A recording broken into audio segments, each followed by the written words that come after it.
Welcome to this afternoon's qualifying session here at Silverstone for the British Grand Prix. Hello and welcome to F1 2015 with me, Cricketwes. This footage was recorded from a stream I did using the PS4's inbuilt sharing thing, I guess. And I just thought, yeah, why not, let's stream a bit of F1 2015. So what you're watching now is me doing qualifying, one-shot qualifying, around Silverstone, the British Grand Prix track, in a McLaren Honda, driving as Jenson Button. One-shot qualifying being, you're essentially the only car on the track. You have one lap, and that lap is, well, where you qualify in. There's no like running around, doing fast laps and for 15 minutes and stuff. Just one lap. And that's it. That car ahead of me, Hamilton, who's in pole position, that's a ghost car, so if I were to catch up to that, which I'm not going to because I'm driving a McLaren Honda, then nothing would happen, we wouldn't crash or anything. We're braking out into Cops, flat out right-hander along this bit of straight, coming into Maggots and Beckett's. You just lift off, change down the gears, 5th gear for Beckett's, and slow down before going up into 5th gear onto Chapel and onto the hanger straight. Again, flat out through here, try and get to 8th gear, DRS open. Braking, I go down to 4th gear. The game suggests 5th gear, but I like to go down to 4th, just get a bit more power out of stow, that is. Braking from 6th gear at the 100 metre mark. Turn in left and then try and keep the accelerator on. Change up quickly into 3rd and then flat out through club and back to the start again. So that was qualifying. I think that was P16, I think that said, and Mr. Button is not very happy about that. And that means it's time for Formula One. This week finds us in the lush English countryside as the teams make their final preparations before the start of the British Grand Prix here in Silverstone. And here are the driver grid positions for today's race. So yeah, we qualified in position 16, one behind our teammate Fernando Alonso. Just seeing all the top 10 starting grid. Of course, 2 Mercedes, 1st and 2nd. They're just ridiculous, those engines that they have. So let's get straight into the race. Put the fuel mix into lean, try and minimise the wheel spin. Off the line, 5 red lights, and away we go for the British Grand Prix. Shift up quickly into 2nd, still trying to minimise that wheel spin.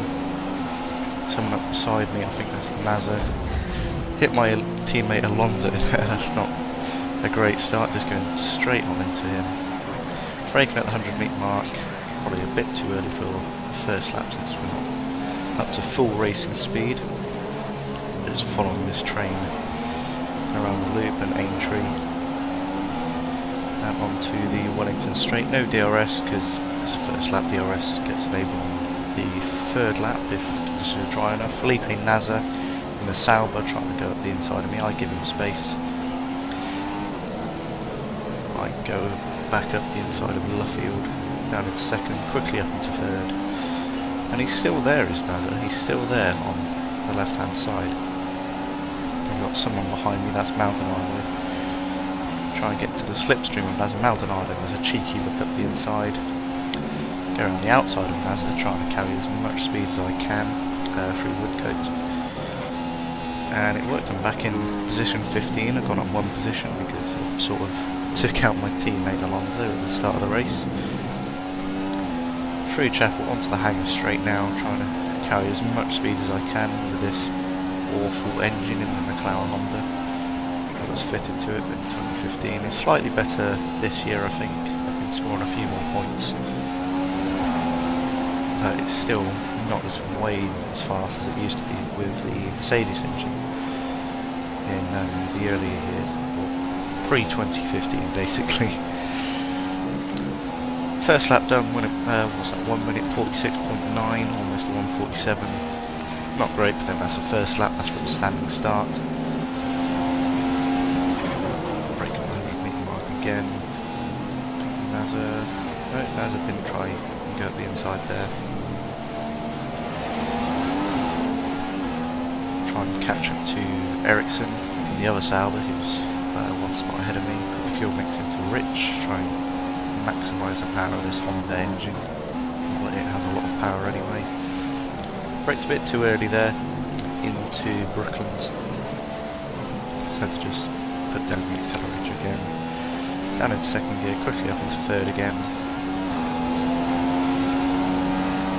Put the engine into standard revs, don't want to waste too much fuel. It's a 5-lap race around Silverstone, because I'm not wasting my time doing a 25% race that takes about 25 minutes. I go way around the outside of Woodcote and NASA just comes up the inside. Make contact, but nothing serious at all. And I just come in way too fast through Magnus and Beckett.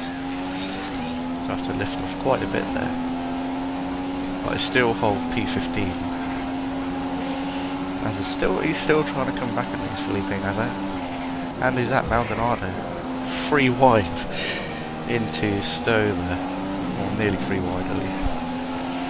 As it gets ahead of me up the inside, braking at 100 metre mark again, full Vale. Inside of Mazda, which turns to the outside, and I've got back P15 again. Race officials have enabled DRS. DRS is now available. DRS available now on the 3rd lap, and that means once you get onto the DRS zones, which on Silverstone are the Wellington Straight, which is coming up after these couple of corners, and the Hangar Straight, you can, if you're within 1 second of the car ahead, then there's a little flap in the rear wing which opens, creates less drag, meaning you can go a little bit faster, which does definitely make a difference, especially if you've got a good engine and a slightly faster car than a McLaren Honda. Second gear up to 3rd, out of Luffield.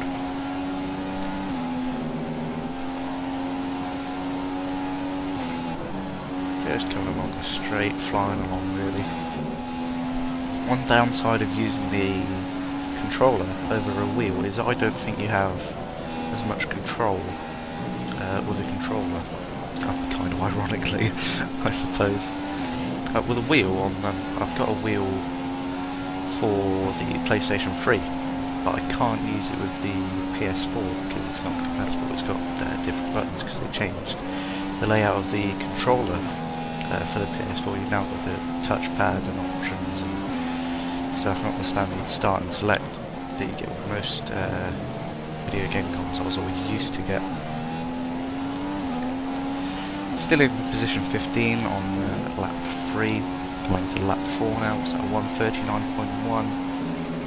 That's not too bad for a McLaren Honda, I suppose. The AI in this race are on expert level, and I'm running without the driving line, as you can see. I usually run with the driving line on because I'm not that used to finding braking points and stuff like that. But Silverstone is a track that I know quite well, so I felt fairly comfortable just looking at the braking marker at the side of the track, judging when to brake.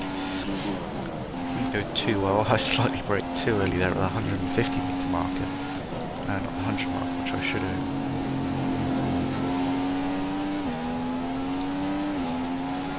Luffield for the 4th time. Naz is still behind me and still ahead of Maldonado. P17. I suppose P15 around a fast track like Silverstone is about average for McLaren Honda. Unfortunately, Alonso he's at the back of the pack in position 19 or 20 because I sort of ran off the road at the start of the race. But I'm probably not going to be able to catch up to Marcus Ericsson, who's in the Sauber ahead in P14 at this point. Fastest sector 2 time, only half a second actually, that's pretty darn good. So I'm on track for my fastest lap of the race, definitely here. As long as my sector 1 times weren't too bad, and this sector 3 time isn't too bad either.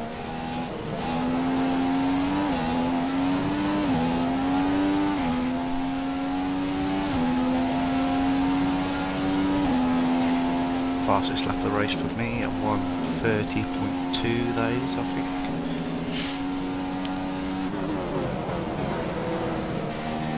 Just noticed that the audio is lagging a bit on this video. I'm not sure why that is, but I'm sure there's a reason for it somewhere.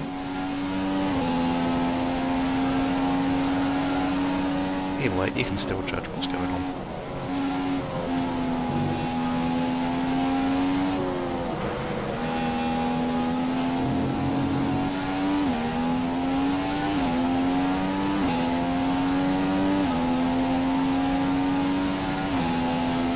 Ericsson ahead. A 6-second gap separates you. You're dropping back by around 0.2 each lap. This is your final lap of the race. Just heard from the engineer, because I asked him about the driver in front, Ericsson. Said, I can't remember what, 3 seconds ahead, 3-4 seconds ahead. I think he did say I was gauging, but there's no way I'm going to catch him in this last lap, and Lewis Hamilton has won the race already. Hopefully I should be able to hold off Nasser and Maldonado to hold on to P15, which I've held since the start of the race pretty much. Moved one position up because I knocked Alonso off the track, we'll just gloss over that. Through Vale, third gear for the last time, round club. And there we are. Position 15, lower than our race objective, but still pretty happy with that.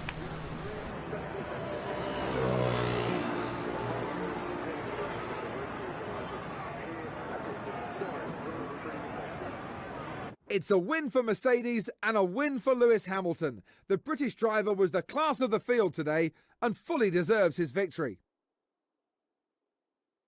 Hope you enjoyed this video. Thought I'd give you something a little bit different to watch to the usual World of Tanks content. As always, thanks for watching, and I'll see you on the next one.